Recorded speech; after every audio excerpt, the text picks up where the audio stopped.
कृष्णाय वासुदेवाय हरे परमात्मने प्रणतः क्लेशनाशाय गोविंदाय नमः नमः। सत्य सनातन धर्म यूट्यूब चैनल पर आप सभी का स्वागत है।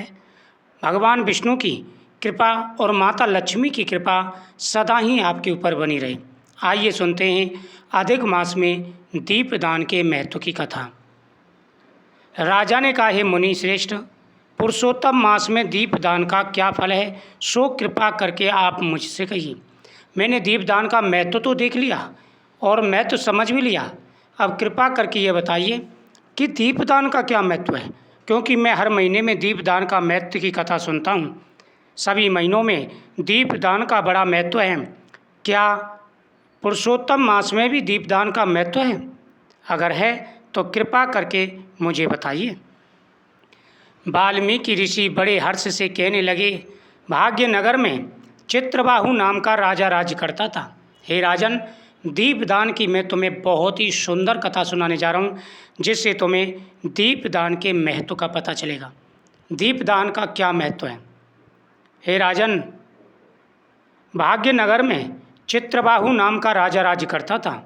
वह सत्य प्रतिज्ञ, बाला, बुद्धिमान, शूरवीर, क्षमाशील, सब धर्मों को जानने वाला, सोल रूप दया से युक्त पूजनीय भगवान का भक्त था।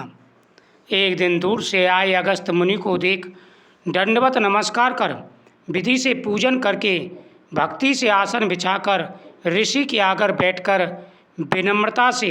नम्रता के साथ बोला, आज मेरा जन्म सफल हुआ, जो श्री कृष्ण के सेवक मेरे घर आए हैं। फिर सिर झुका राजा हाथ जोड़ कर के बोला, महाराज, मेरे यहाँ बहुत सी लक्ष्मी और अखंड राज्य ये कैसे प्राप्त हुआ? पतिव्रता स्त्री कैसे प्राप्त हुई? मैंने ऐसे कौन सा अच्छा कर्म किया था? कृपा करके हमसे कहिए। जब अगस्त मुनि चित्रबाहु राजा के पास आए तो राजा ने उनको आसन पर बैठाया। आसन पर बैठा कर के उनके चरण धोए, उनका आदर सत्कार किया, भोजन कराया। उसके बाद में हाथ जोड़ कर के कहने लगा कि हे प्रभु, हे ऋषिवर, आप तो महान ज्ञानी हैं, भगवान कृष्ण के परम भक्त हैं। कृपया करके मुझे ये बताइए कि इतना बड़ा राज्य, ऐसा वैभव, पतिव्रता, सुंदर स्त्री, ये सब मुझे किस पुण्य के प्रभाव से प्राप्त हुआ? हे ऋषिवर, कृपया करके मुझे बताइए, मैंने ऐसा कौन सा पुण्य किया था जिसके प्रभाव से ये सब मुझे प्राप्त हुआ? कृपा करके कहिए। अगस्त जी राजा से बोले, हे राजन, मैं तेरे पूर्व जन्म का चरित्र कहता हूँ। सुंदर चमत्कारी में मणिग्रीव नाम से तू था। तू नास्तिक, दुष्ट चरित्र वाला, खोटी नीति वाला था, परंतु तेरी यह सुंदर स्त्री मन, क्रम और वाणी से पति सेवा में परायण, पतिव्रता तथा महान भाग्यशाली, धर्म में निष्ठा वाली थी। हे राजन, पिछले जन्म में तो बहुत ही पापी था, निष्ठुर था, लेकिन ये तेरी जो पत्नी है यह बहुत ही भाग्यशाली थी, भगवान में विश्वास रखने वाली थी। तू तो पाप कर्म करने वाला, जाति वालों और भाई बंधुओं से त्यागा हुआ था। क्रोधी राजा ने तेरा सब उत्तम धन छीन लिया, फिर तो कुछ बचा वह जाति के लोगों ने छीन लिया। हे राजन, तो इतना पापी था कि राजा ने तुझे राज्य से निकाल दिया और तेरा सारा धन छीन लिया। साथ ही जो थोड़ा बहुत बचा था वह कुटुंब परिवार वालों ने छीन लिया। सबके चले जाने पर तुझको बड़े भारी धन की इच्छा हुई। धन के नाश होने पर अत्यंत क्रोधित मन होने पर भी इस पतिव्रता स्त्री ने तेरा त्याग नहीं किया। हे राजन, इस तरह उस वन में तू रहता। एक दिन मणिग्रीव धनुष उठा मृग के मांस के लिए बहुत से सिंह मृगों से भरे हुए वन को चला गया। उस मनुष्य रहित वन के मार्ग में उग्रदेव नाम से प्रसिद्ध मुनि दिशा भूलकर दोपहर होने से अत्यंत पीड़ित, मूर्छित हो वहाँ पर गिर पड़े। तब उस मार्ग के भूले हुए दुखित ब्राह्मण को देख तेरे मन में दया उत्पन्न हो गई और तू उसको उठाकर अपने आश्रम ले आया। हे राजन, जब तुझे भूख लगी तो तू मृग का शिकार करने के लिए एक बहुत ही घने जंगल में चला गया। वहाँ तूने देखा उग्रदेव नाम के एक प्रसिद्ध ऋषि थे, जो कि गर्मी की वजह से मूर्छित होकर गिर पड़े थे। हे राजन, तुमने उन ऋषि को देखा, तुम्हारे मन में दया आ गई और तुम उन ऋषि को उठा करके अपने आश्रम में ले आए। व्यक्ति अपने कर्मों से अपने भाग्य को बदलता है। हे राजन,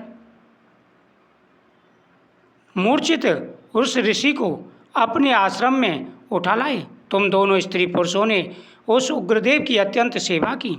तब वह महायोगी चैतन्यता का प्राप्त होकर आश्चर्य करने लगा कि मैं कहाँ था और इस वन में हमें कौन लाया है। जब उस ऋषि को होश आया, ऋषि ने चारों तरफ देखा और मन में विचार करने लगा कि मुझे यहाँ पर कौन लाया है और मैं कहाँ था। ये कौन सा स्थान है जहाँ पर मुझे लाया गया है। तुम कौन हो? क्योंकि बुद्धिमान ब्राह्मण को बिना जाने हुए नहीं रहना चाहिए। मणिग्रीव बोला कि हे दिव्य शार्दुल, मैं भाई बंधुओं तथा जाति के लोगों से त्यागा हुआ मणिग्रीव नाम का शूद्र हूँ। उग्रदेव ने शूद्र के वचनों को सुनकर अत्यंत प्रसन्नता से फलार कर जल पिया। तब मणिग्रीव बोला कि हे मुनिश्रेष्ठ, मनुष्य रहित बिना जल के दुष्ट सिंह व्याघ्रादि जंतुओं से परिपूरित इस महावन में आपने कहाँ जाना है। उग्रदेव जी बोले, मैं ब्राह्मण हूँ, प्रयाग जाने की इच्छा से इस अनजान वन में आ गया। तुमने हमको जीवन दान दिया, अतः बताओ तुमको क्या प्रदान करूँ। मणिग्रीव, किस दुख से तुम दोनों स्त्री पुरुषों ने वन का आश्रय लिया, सो हमसे कहो। जब साधु को होश आया और साधु ने उनसे कहा कि तुम लोग कौन हो और मुझे यहाँ पर क्यों लाए हो, तो उन्होंने हाथ जोड़ करके विनती की कि ऋषिवर, आप ऐसे घने जंगल में क्या कर रहे थे? आप मूर्छित हो गए थे, इसलिए हम आपको लेकर के आए हैं। इस पर साधु ने जलपान किया और प्रसन्न होकर के कहने लगे, कहो तुम किस वजह से कुल में त्यागे गए हो, तुम्हें क्या कष्ट है और मैं तुम्हें क्या प्रदान करूं। मैं तुम्हारे सब दुख दूर करने की चेष्टा करूंगा। अगस्त ऋषि बोले, इस तरह स्त्री के सामने गुरुदेव के वचनों को सुनकर मणिग्रीव मुनीश्वर की प्रार्थना कर दरिद्रता रूपी समुद्र से पार उतरने के लिए अपने अत्यंत भयंकर अनेक कर्म विपाप को यानी विप्र को सुनाने लगे।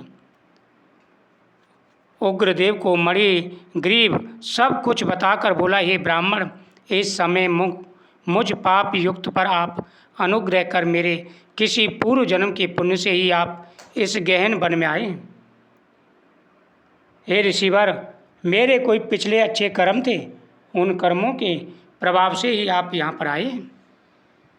आप उपदेश रूप पदार्थ से हमको कृतार्थ करिए, जिससे मेरा यह तीव्र दरिद्र क्षण भर में नष्ट हो जाए और अतुल वैभव को प्राप्त होकर मैं स्वच्छ रहूं और प्रसन्न रहूं।